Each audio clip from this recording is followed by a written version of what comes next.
E aí galera, tudo bom com vocês? Eu sou o professor Ítalo Pedrosa e esse é mais um vídeo do QG da Mecânica. Bora lá?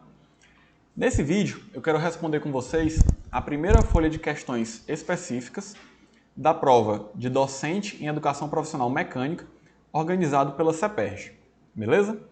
Então eu já vou antecipar para vocês que esse é um vídeo um pouco mais longo, eu vou ter que detalhar um pouco mais, nós vamos responder mais questões.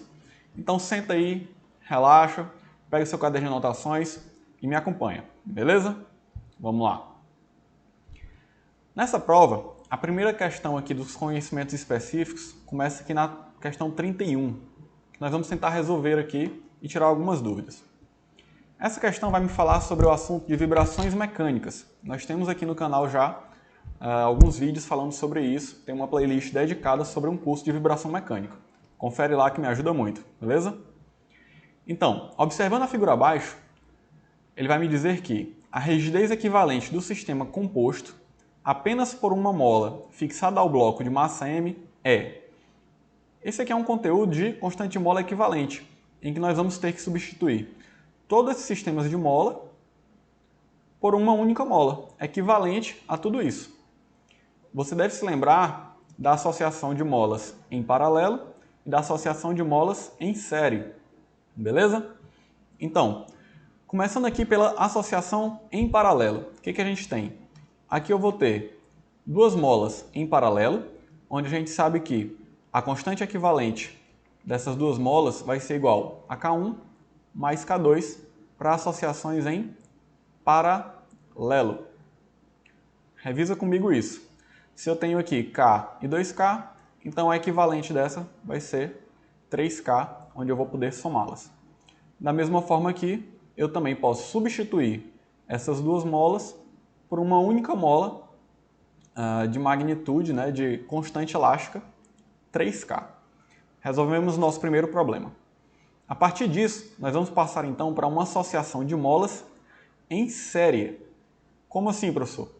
Essas molas, na verdade, foram substituídas por uma mola equivalente, 3K, mas elas estão associadas em série por essas outras molas aqui, ó. Então, qual que vai ser a equação que vai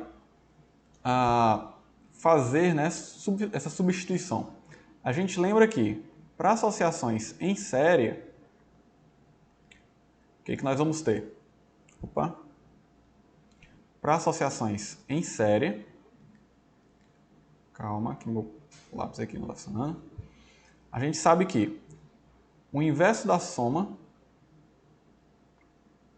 dessas molas, perdão, a soma dos inversos vai ser igual ao inverso,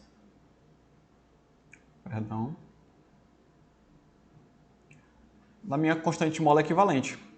Ou seja, eu devo fazer o inverso dessa soma, dessa constante equivalente, é igual à soma dos inversos de todas as outras molas. Então a gente pode resolver dessa forma, sem grandes problemas. Em que eu vou ter que 1 sobre K equivalente é igual a 1 sobre 3K, que eu estou me referindo a esse, 3K, mais 1 sobre 3K novamente para esse 3K, mais 1 sobre K, nesse caso, mais 1 sobre 3K novamente, para esse outro caso. Então, fazendo aqui o MDC, a gente vai ter 1 mais 3 mais 1, que vai ser igual a 6 sobre 3K. Isso aqui, a gente pode dizer que 1 sobre K equivalente é igual a 6 sobre 3K.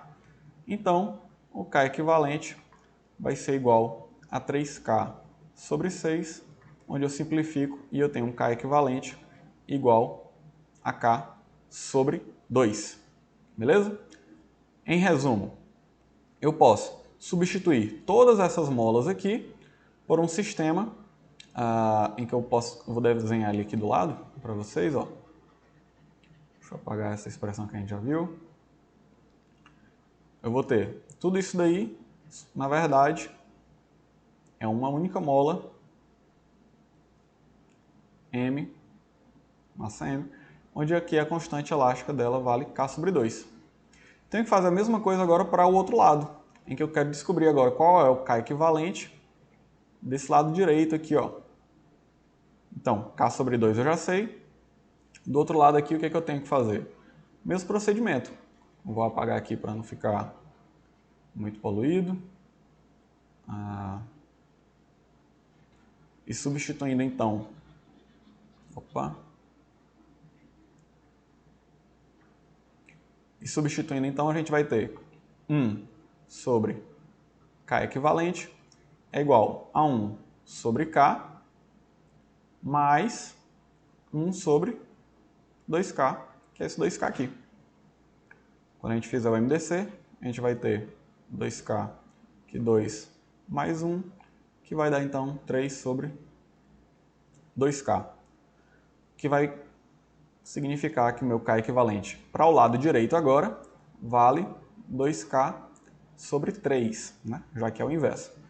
Então aqui eu tenho 2K sobre 3. O que é interessante agora você observar então nessa nova associação? Eu tenho uma associação agora em que eu tenho uma massa, com duas molas, uma do lado esquerdo e uma do lado direito. Essa associação está em série ou em paralelo? Com certeza, se você já estudou vibrações mecânicas, você já deve ter caído num problema parecido com esse, que parece uma pegadinha. Aparentemente, essa associação está em série, mas se nós formos observar, quando essa massa se desloca para qualquer um dos lados, o alongamento dessa mola é igual ao alongamento dessa outra. O que significa dizer? Quando os alongamentos são iguais ou proporcionais de alguma forma, eu tenho uma associação em paralelo. Se a associação agora é em paralelo, eu devo somar essas duas massas equivalentes. Então, para a associação em paralelo, basta que eu faça o somatório dessas duas molas, né, dessas duas constantes de mola, em que eu vou ter então deixa eu mudar aqui a cor, K equivalente total é igual ao K sobre 2 mais 2K sobre 3. Fazendo MDC, eu tenho 6. Aqui eu tenho 3K mais 4K. O meu K equivalente, então, é igual a 7K sobre 6. Essa é a resposta da nossa questão.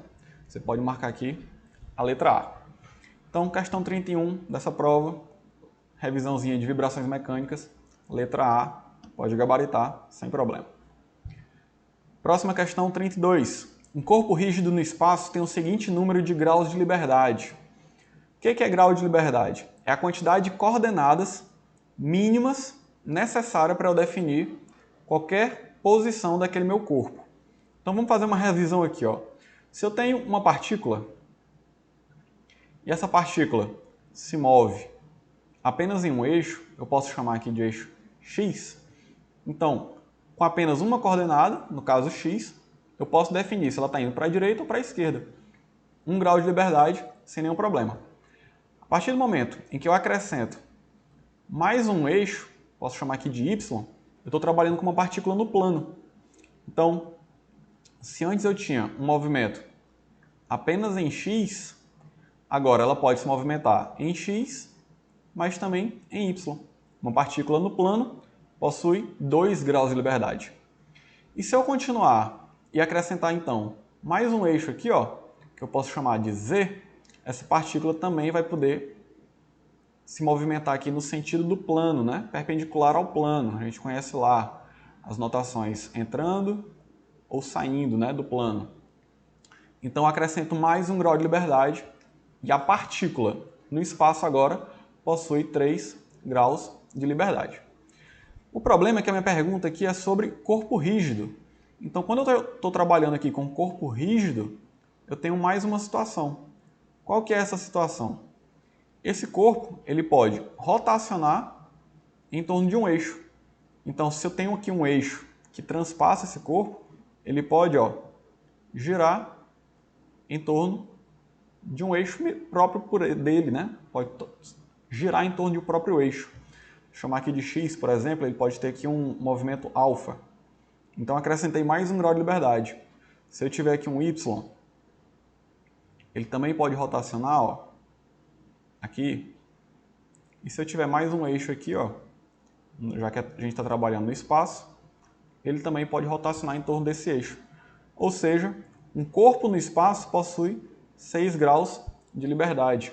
Gabarito letra C, uma questãozinha também de revisão aqui de dinâmica, bem tranquila, né? Se você já vem acompanhando, já vem estudando, dá para entender bem e compreender o que eu estou querendo falar aqui. Letra C, 6 graus de liberdade. Próxima questão, então, questão 33. Uma questão aqui de conceitos, né? A aceleração de uma partícula é proporcional à força resultante que age sobre ela, estando na mesma direção e sentido dessa força. Esse enunciado refere-se a qual lei? Isso aqui a gente já conhece, né? Força igual a massa vezes a aceleração. Lá do ensino médio, a gente vê isso muito na engenharia. Não tem dúvidas que a segunda lei de Newton, e que ainda vai abordar essa proporcionalidade entre força e aceleração. As outras leis falam de outras coisas. Primeira lei é ação e reação, então não se preocupa com isso não. Questão número 34. A coordenada de posição de uma partícula que é obrigada a se mover ao longo de uma linha reta é dada por S igual a 4t ao cubo menos 30t mais 1. Você observa aqui que a gente tem uma equação horária de terceiro grau, né? Polinômio aqui, ó, o tempo está elevado a 3. Onde S é medida em metros a partir de uma origem conveniente e t em segundos. A aceleração da partícula, quando V é igual a 18 metros por segundo, é igual a quanto? Então, a primeira coisa que você vai fazer aqui é o seguinte. S é igual a 4t ao cubo menos 30t mais 1. A equação horária da partícula ele já me forneceu. Se eu quero saber qual que é a aceleração, eu posso derivar duas vezes. Então, derivando isso aqui a primeira vez em relação ao tempo, a gente vai ter a velocidade. A derivada disso vai ser 4 vezes 3, 12, t ao quadrado, menos 30. Se eu quero aceleração, eu derivo de novo, né? Ou a derivada da velocidade. Opa, deixa eu escrever com a letra mais bonita aqui. A derivada da velocidade em relação ao tempo vai dar a minha aceleração. No caso aqui, 24t. O que a gente observa? Eu tenho a aceleração de uma partícula que varia com o tempo. É uma aceleração que é proporcional ao tempo. Quanto mais tempo, maior essa aceleração. Por isso que a gente tem aqui, então, ó, 3, né? Elevado ao cubo. Uma equação horária, mas que a aceleração ela varia de alguma forma. No caso aqui, linearmente. Se eu quero saber qual o instante de tempo, então aqui, para calcular essa aceleração, basta que eu substitua, né? Deixa eu botar aqui de outra cor, ó. Tá de azulzinho. Eu vou substituir o meu V igual a 18. Isso aqui é igual a 12t ao quadrado menos 30. Reorganizando, eu tenho 12t ao quadrado é igual a 48, t ao quadrado é igual a 4, ou seja, t igual a 2 segundos. Então, em 2 segundos, minha partícula atinge 18 metros por segundo. Se eu substituir aqui agora, botar de outra cor novamente, botar aqui de amarelinho, eu vou substituir então, ó, a minha aceleração é igual a 24 vezes 2, aceleração é igual a 48 metros por segundo ao quadrado. Gabarito, então, aqui dessa minha questão vai ser a letra D. 48 metros por segundo quadrado, também é uma questão de cinemática, muito simples de resolver, basta você lembrar de derivar.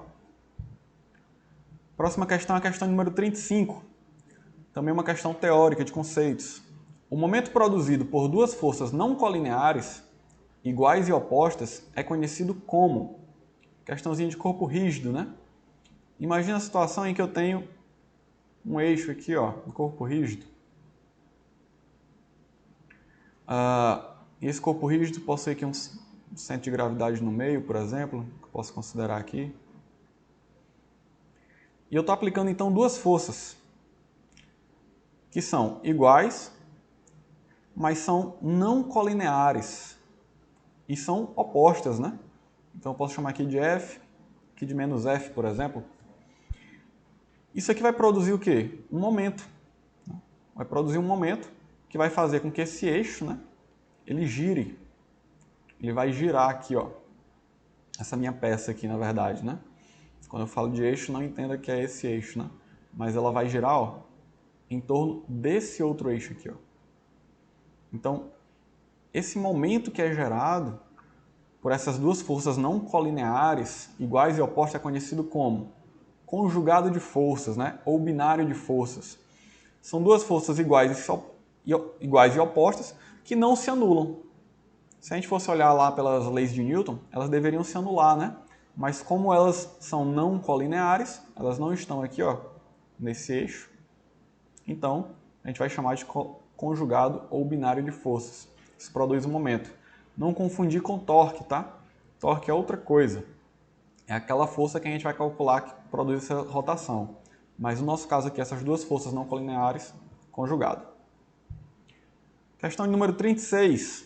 Observe a figura abaixo, considerando a aceleração da gravidade igual a 10 metros por segundo ao quadrado, coeficiente de atrito de raiz de 3 sobre 3.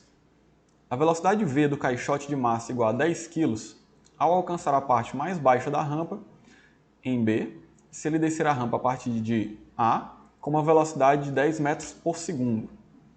Então o que a gente precisa saber? Ele está descendo com atrito. Aqui eu tenho um peso do corpo. O que vai fazer ele descer é uma componente aqui do peso, em que eu posso chamar de Px, né, se eu for considerar aqui esse deslocamento em x. Porém, existe uma outra força aqui, ó, que está trazendo ele para trás. É a força de atrito. Essa força de atrito, a gente sabe que ela é calculada como μ vezes a normal. Não confundir com peso. E quem que é essa normal, então? Normal é essa força aqui, ó. Essa força que é perpendicular ao plano de deslocamento do corpo. Então eu preciso calcular quem é essa normal. E pela figura aqui, ó, se eu já tenho um ângulo de 30 graus aqui, né? O que a gente observa? Se aqui é 30 graus, aqui é 60, vou chamar aqui de 60, e aqui vai ser 30. Em outras palavras, vai ser μ vezes a componente y aqui de P, que a gente vai dar por cosseno de 30 graus. Então a força de atrito, nesse caso, é μ vezes P vezes cosseno de 30 graus. E quem que vai ser então P de x? Que é a força que está levando ele para frente. P de x vai ser igual a componente P em x. Se eu já sei que aqui é 60 graus, então eu posso dizer que vai ser P vezes o cosseno de 60 graus. Deixa eu botar de outra cor aqui, ó. A gente vai ter então uma força resultante, que vai ser Px menos a força de atrito. Essa força resultante é aquela que vai ser responsável por dar uma aceleração ao meu corpo, né? Nessa queda aqui, nesse movimento dele. Vamos calcular. Força resultante, então, vai ser P vezes o cosseno de 60 graus menos μ vezes P vezes o cosseno de 30 graus. Jogar para cá, ó. O P vai ser massa vezes a gravidade. A massa eu já sei que é 10 e a gravidade também é 10. Vai ficar 10 vezes 10. O cosseno de 60 a gente sabe que é 1/2, menos μ. O meu coeficiente de atrito aqui, ele me disse que vale a raiz de 3 sobre 3. Eu posso colocar, ó, raiz de 3 sobre 3, vezes o peso, novamente, 10 kg vezes 10 metros por segundo ao quadrado, vezes o cosseno de 30, que é raiz de 3 sobre 2. Se eu botar a raiz de 3 vezes a raiz de 3, dá 3 sobre 3, 1. Eu vou ter 10 vezes 10 sobre 2 dá 50, menos 10 vezes 10 sobre 2 também é 50. Que acarreta? Força resultante aqui é de 0 newtons. Poxa, professor, mas se é 0 newtons, como que esse corpo vai ter, então, movimento, né? Ele está parado? Não, porque ele já me disse que a velocidade inicial no ponto A era de 10 metros por segundo. Ou seja, o atrito aqui ele é equivalente à componente x do peso. Ele está se deslocando com uma aceleração nula e uma velocidade constante. Então ele vai permanecer durante todo o trajeto com 10 metros por segundo. Independente aqui se isso aqui era 10 metros, 100 metros, 50 metros, não importa. Vai ser sempre um movimento retilíneo uniforme. Beleza? Questãozinha também tranquila de revisão de cinemática. Aqui na questão 37, nós vamos falar então sobre treliças, né? Lá da estática, você já deve ter feito muito exercício de treliça, onde ele vai falar o seguinte: observe a figura abaixo. Nós vamos ter aqui um conjunto de treliças. Ele pergunta o quê? A força no elemento DE da treliça simples vale quanto? Para essa questão, eu quero abrir um parêntese aqui, ó. Eu quero lembrar para você uma dica muito importante. Quando a gente está trabalhando com treliças, imagine a situação em que eu tenho apenas um eixo aqui, ó, uma treliça. Né? Imagine que eu tenho uma treliça aqui, um cabo, um eixo, não importa tanto assim, né? E nesse eixo, imagina o seguinte: eu vou aplicar uma força. Quero fazer uma revisão com vocês aqui, para você nunca mais esquecer. Uma força de tração, por exemplo. Poderia ser compressão ou tração, não importa aqui. Então, se eu tiver essa força aqui aplicada nesse eixo, as forças internas aqui nesse eixo, né, nesse cabo, elas vão se distribuir igualmente, sempre na mesma direção aqui da tração ou da compressão, não importa. O que eu quero dizer com isso? Imagina que nesse eixo eu vou soldar uma nova peça aqui, ó. Por algum motivo, eu resolvo soldar uma peça aqui.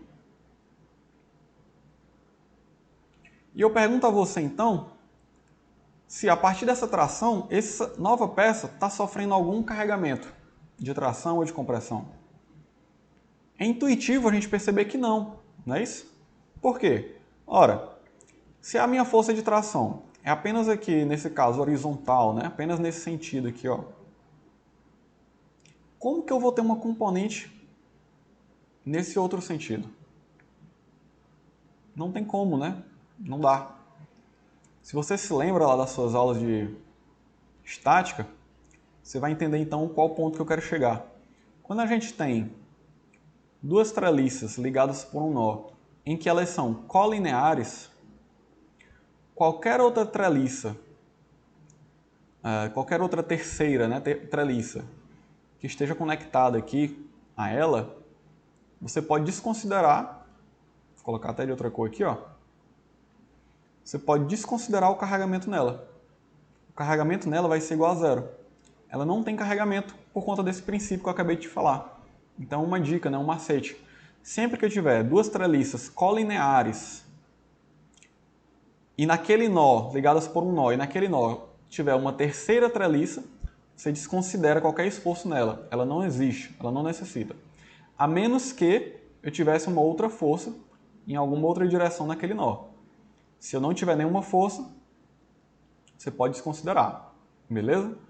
Ah, professor, mas eu já vi algumas situações e tal. Aquela treliça não tem esforço, pode ter certeza. A menos que ela vá sofrer algum outro carregamento. Seja, por exemplo, a estrutura de um ginásio, a cobertura de uma garagem. Aquela treliça ali não está sofrendo nenhum esforço se essas outras duas forem colineares. Beleza? Então, sabendo disso, o que a gente vai fazer então? Observa que nessa estrutura nós temos muitas treliças que são colineares. E aí a gente pode começar então a eliminar algumas que não nos interessam tanto. Eu vou pintar aqui de branco para facilitar. Ó.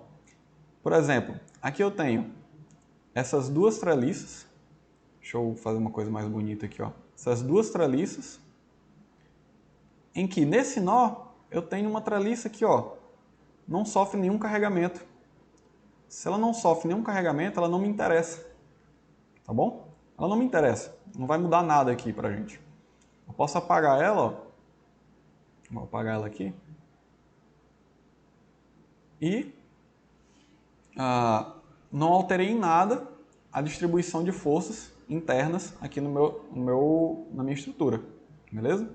Da mesma forma aqui, ó, a treliça DE e EF é colinear, então essa treliça aqui I, E, também não está me servindo para nada, ó. Eu posso eliminá-la sem nenhum problema. Mais uma vez, seguindo o mesmo princípio, aqui a treliça JD, já que não possui nenhum esforço. E aqui também, ó, K e C também não possuem nenhum esforço. Posso eliminar. Então a gente começa a perceber que aquela nossa estrutura, que era mais complexa, possuía muitas treliças que talvez fossem demorar bastante para a gente calcular, ia nos atrapalhar muito, na verdade não sofrem nenhum esforço e por isso mesmo elas podem ser eliminadas. O que me resta então? A treliça DE possui o mesmo esforço da treliça DF. A mesma força no elemento DE agora pode ser calculada pelo esforço no elemento DF. Então, preciso calcular quais são os esforços aqui nessas duas, para a partir daí ir transportando, né, e transmitindo aqui para a minha treliça DF. Se a gente for isolar aqui, ó, no ponto G, eu vou ter o esforço, que eu vou chamar aqui de 18 kN. E para essas duas treliças, eu preciso fazer um somatório de forças de tal forma que seja igual a zero. Então, eu vou ter uma força nesse elemento vertical e uma força nesse elemento aqui inclinado, certo? De tal forma que quando eu somar todas as forças nesse ponto, ela deve ser igual a zero. Então, eu vou ter uma força vertical aqui, ó, e uma força inclinada. Com qual inclinação? 45 graus, já que aqui é 3 metros e aqui também é 3 metros. Deixa eu apagar aqui para não ficar muito confuso. Então, aqui é 45 graus, a gente já sabe. Para que esse somatório seja igual a zero, eu vou precisar o quê? Se aqui eu tenho uma força no sentido da esquerda para a direita, é intuitivo que essa reação aqui seja da direita para a esquerda, e essa daqui, para que eu feche meu polígono vetorial, seja de baixo para cima. Beleza? Se eu tenho um triângulo retângulo com ângulo de 45 graus, essa força aqui de 18 kN deve ser igual aqui, ó. Esse lado do meu triângulo é igual a esse. Então aqui também é 18 kN. Aqui no ponto G, eu consigo perceber, ó, que eu tenho essas forças aqui de 18 kN aqui na horizontal, na vertical aqui também é 18 kN. Ou seja, essa reação aqui, ó, também é de 18 kN. No caso, a gente viu aqui que ela pode ser para cima. Tração. Vamos trabalhar agora no ponto F. Olha só aqui no ponto F. No ponto F, eu vou ter uma força que está chegando aqui de compressão, que a gente já viu que é 18 kN, mas que agora eu preciso fechar o meu polígono vetorial com uma linha horizontal e uma linha de 45 graus. Ó. Opa, vou fazer melhor aqui. Perdão. Aqui, ó, com 45 graus. Para a gente fechar o polígono, eu posso fechar aqui e aqui. Se aqui é 18 kN e eu estou trabalhando com um triângulo de 45 graus, eu sei que aqui também é 18 kN e aqui a gente ainda não descobriu. Nós vamos já descobrir. Por quê? Porque esse ponto aqui é exatamente a força aqui, ó, no meu elemento DE. No caso, se converter agora para DF. Então, se eu quero calcular essa força aqui, que eu vou chamar de DE, eu eu posso utilizar o ângulo de 45 graus. Então, a força DE, no elemento DE, que vai ser igual à força no elemento DF, a gente já viu aqui pela simplificação, né? Eu posso dizer, perdão, deixa eu fazer o contrário, né? Opa. Eu posso dizer que 18 kN é uma componente da força DE quando ela é multiplicada por cosseno de 45 graus. Então, 18 é igual a F de DE vezes a raiz de 2 sobre 2. Em outras palavras, a força no meu elemento DE é igual a 2 vezes 18 sobre raiz de 2. Como essa opção não existe aqui para a gente vai ter que multiplicar pela raiz de 2 em cima e raiz de 2 embaixo, para daí então eu chegar no resultado que raiz de 2 vezes raiz de 2 é 2, posso cancelar, 18 vezes raiz de 2 kilonewtons. Gabarito então, letra A. Ficou claro para você? Essa é uma dica muito importante porque quando a gente vê a questão pela primeira vez, a gente acha que ela é muito difícil, né? Já que tem muitas treliças, vamos perder muito tempo. Na verdade, provas de concurso geralmente não acontece isso. Você precisa ter uma sacada que vai fazer com que você economize tempo, economize cálculos e saia na frente dos outros. Beleza? Então, se ficou alguma dúvida, revisa, volta um pouquinho o vídeo que você vai ver que é uma questão bem simples e muito interessante.